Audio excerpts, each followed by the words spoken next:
Good morning all of you. पिछली class में हमने चैप्टर 8 स्टार्ट किया था एप्लीकेशन ऑफ इंटीग्रल। उसको आगे करते हैं। अब आज हम कुछ क्वेश्चंस करेंगे। एक क्वेश्चन हमने लास्ट क्लास में किया था जिसमें एरिया ऑफ सर्कल निकाला था।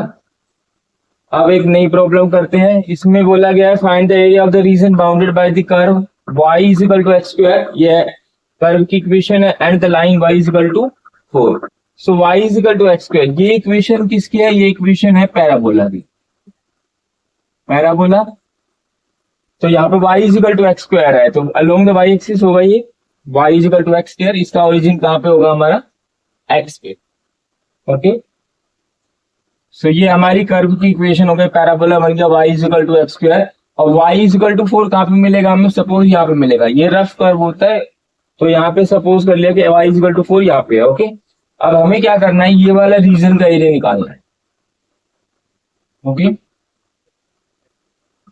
ओ इसको नाम देते हैं B, O A B C.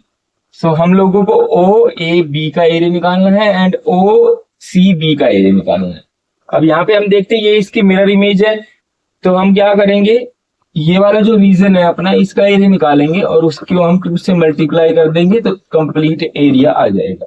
Okay, अब बात आती है स्ट्रिप की। हमने स्ट्रिप के बारे में पढ़ा था। तो यहाँ पे मैं वर्टिकल स्ट्रिप लेता हूँ या हॉरिजॉन्टल लेता हूँ? अगर मैं वर्टिकल स्ट्रिप डालता हूँ ऐसे रेक्टेंगुलर स्ट्रिप, तो यहाँ पे क्या आएगा? dx आएगा। ठीक है, स्मॉल पार्ट। तो इसके लिए हमें x की लिमिट चाहिए, बट हमारे पास x की लिमिट अभी गिवन नहीं है। हम लोग फाइंड कर सकते हैं, बट जो गिवन है हम उसके हिसाब से करेंगे तो ज्यादा इजी रहेगा। गिवन क्या है? हमें यहाँ पे y की लिमिट गिवन है, तो यहाँ पे हम क्या करते हैं? स्ट्रिप डाल देते हैं हॉरिजॉन्टल लाइक दिस। ये हो जाएगा dy और ये हो जाएगा x। Okay, so x dy। Area क्या हो जाएगा हमारा? Area of the curve, area of O A B is integral y dx, sorry x dy, क्योंकि आपकी बात x हो गया ना, x dy। और लिमिट क्या हो जाएगी? 0 से 4 तक। अब x की वैल्यू हम निकाल लेंगे इक्वेशन से। x की वैल्यू क्या आएगी? Root y। सो x की वैल्यू पुट कर देते हैं root y dy integral 0 to 4। Root y का इंटीग्रेशन हो जाएगा y की पावर 3/2 अपॉन 3/2 और लिमिट हो जाएगी 0 से 4। ओके, सो ये हो जाएगा 2/3। y के प्लेस पे हम 4 पुट कर देंगे, 4 की पावर 3/2 माइनस 0 की पावर 3/2। इसको सोल्व करते हैं। 2/3 मल्टीप्लाई 4 की पावर 3/2। 4 को हम क्या लिख सकते हैं? 2 की पावर 2 मल्टीप्लाई 3/2। तो 2 की पावर 3 कितना आंसर आ जाएगा? 8। तो हमारा आंसर आ जाएगा 16/3 यूनिट, स्क्वायर यूनिट एरिया है। ये वाला एरिया सिर्फ एक पार्ट का है। कंप्लीट एरिया क्या हो जाएगा? यहाँ पे हम लिखेंगे कंप्लीट एरिया। कंप्लीट एरिया में ओ ए सी ओ का एरिया हो जाएगा ट्वाइस ऑफ 16/3। ठीक है, तो 32/3 स्क्वायर यूनिट ये हमारा आ जाएगा एरिया ऑफ दिस कर्व। ठीक है, नेक्स्ट क्वेश्चन देखते हैं। प्रॉब्लम करते हैं। इसमें हमें गिवन है क्वेश्चन में find the area of the curve bounded by y square is equal to x and the line x is equal to 4, x is equal to 4 x axis and the first quadrant. तो यहाँ पे हम लोगों को y square is equal to x parabola की equation है, तो ये हमारा पैराबोला बन जाएगा y square is equal to x। और लाइन क्या है? x is equal to 1 and 4, 1 और 4 के बीच में, और x एक्सिस फर्स्ट क्वाड्रेंट। हम लोगों को ये वाला एरिया फाइंड करना है। ओके, तो इसके लिए हम क्या करेंगे? स्ट्रिप डालते हैं, वर्टिकल स्ट्रिप। ओके, सो ये वाला डिस्टेंस हमारा हो जाएगा y और ये हो जाएगा dx। यूजिंग इंटीग्रेशन इसका एरिया फाइंड करेंगे इस रीजन का। 1 to 4 लिमिट हो जाएगी हमारी, और एरिया क्या हो जाएगा? एरिया ऑफ द कर्व, इसको नाम दे देते हैं यहां से a b c और d।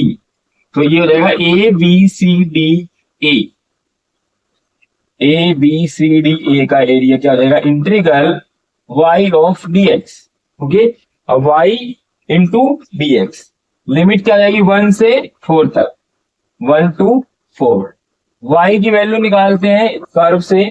y की वैल्यू क्या होगी हमारी, कर्व को टच कर रही है, कौन से कर्व को, पैराबोला की जो इक्वेशन है, पैराबोला की इक्वेशन है हमारे पास y square is equal to x, तो y की वैल्यू क्या आ जाएगी रूट एक्स को हम क्या लिख सकते हैं, एक्स की पावर हाफ, तो यहाँ पे y की वैल्यू आ जाएगी एक्स की पावर हाफ dx 1 to 4।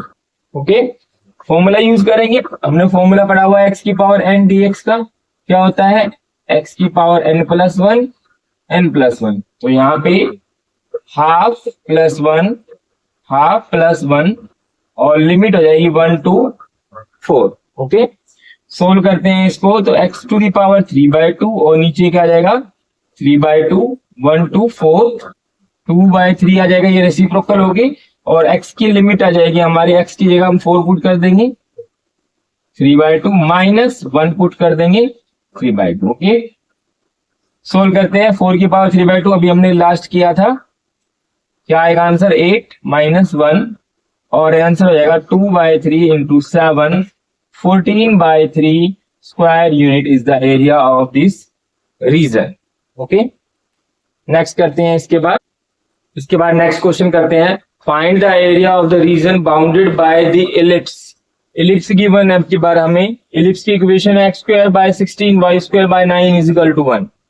तो यहाँ पे हम इलिप्स के पहले फिगर ड्रॉ करेंगे। इलिप्स, यहाँ पे इलिप्स हमारी क्लास 11th में हमने पढ़ा है x² / 16 y² / 9 = 1। यहाँ से तो क्या पता लग रहा है, ellipse along the x axis है, तो हम इलिप्स का फिगर बनाएंगे, रफ फिगर, तो हमारी इलिप्स ये बनेगी।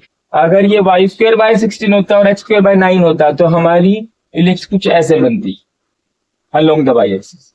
तो अभी यहाँ अलोंग द एक्स एक्सिस है, तो मेजर एक्सिस हमारी x के अलोंग आएगी, ये वाला पॉइंट हमारा हो जाएगा 4,0 x के कोऑर्डिनेट, और यहाँ पे 0,3, बिकॉज जनरल इक्वेशन इसकी क्या होती है, x² / a² plus y² / b² = 1। Okay, अब इस यहां से मैं a की वैल्यू निकालता हूँ, a² की वैल्यू 16 है, तो a की वैल्यू क्या होगी, a की वैल्यू यहाँ पर हो जाएगी 4 का स्क्वायर, और ये क्या हो जाएगा 3 का स्क्वायर, तो ये वैल्यू आ जाएगी 4,0 एंड 0,3। अब हमें क्या करना है, ये कंप्लीट एरिया निकालना है। इसको कैसे फाइंड करेंगे, इसके लिए हम स्ट्रिप डालेंगे, तो एक ही रीजन का एरिया निकाल लेंगे और उसको फिर 4 से मल्टीप्लाई कर देंगे, 4 से, क्योंकि इसमें 4 पार्ट्स है। ओके, सो देखो यहाँ पे हम एक कर्व डालते हैं, यहाँ पे हम वर्टिकल और हॉरिजॉन्टल दोनों स्ट्रिप का यूज कर सकते हैं, क्योंकि हमारे पास दोनों वैल्यूज गिवन है, एक्स के अलोंग भी और वाई के अलोंग भी। तो यहाँ पे मैं क्या करता हूँ, वर्टिकल स्ट्रिप डालता हूँ y dx। Okay, so area क्या हो जाएगा हमारा, उसको नाम दे देते हैं O A B C D। ठीक है, तो यहाँ पे हम एरिया निकाल रहे हैं अभी OBO का, OABO कर्व का क्या हो जाएगा, y dx 0 से 4 तक। देखो x की लिमिट क्या है, 0 से 4 तक है। y की वैल्यू हम यहां से फाइंड आउट करते हैं। देखो y की वैल्यू क्या आ जाएगी, यहां से मैं y की वैल्यू निकालता हूं, सो y² / 9 आ जाएगा 1 - x² / 16। ओके, x² / 16 आ रहा है। इसके बाद इसको सोल्व करते हैं, तो यहां से y² / 9 की वैल्यू आ जाएगी 16 - x² / 16, और ये 9 ऊपर चला जाएगा मल्टीप्लाई में इसके साथ, लाइक दिस। सो y की वैल्यू आ जाएगी √9/16, 16 - x²। तो y की वैल्यू क्या आ गई हमारे पास, 3/4, 9/16 का रूट, √16 - x²। ओके, वेल अब इसको सोल्व करते हैं, यहाँ पे इसका इंटीग्रल करना है 0 से 4 तक। ओके, सो यहाँ पे देखो क्या आएगा आंसर, 3/4 आ गई वैल्यू, इसका इंटीग्रल आएगा हमारे पास x/2 √16 - x² plus a²/2 sine inverse x/a, और लिमिट हो जाएगी 0 से 4 तक।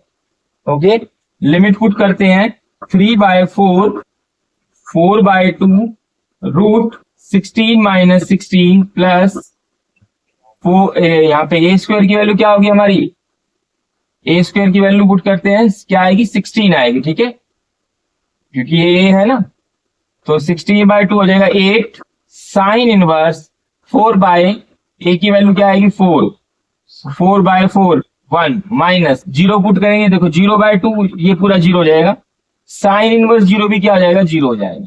तो इसको सोल्व करेंगे तो क्या वैल्यू आएगी यहां से 16 - 16, ये वाली वैल्यू भी हमारी 0 हो गई। 8 साइन इनवर्स 1 आ गया। इसको फर्दर सोल्व करते हैं यहाँ पे, तो देखो क्या वैल्यू आ रही है 3/4 और 8 साइन इनवर्स 1। साइन इनवर्स 1 होता है हमारा, साइन इनवर्स 1 क्या होता है π/2, 2 4 जा 8, 4 से 4 कैंसिल, क्या आ गया 3π आंसर आ गया।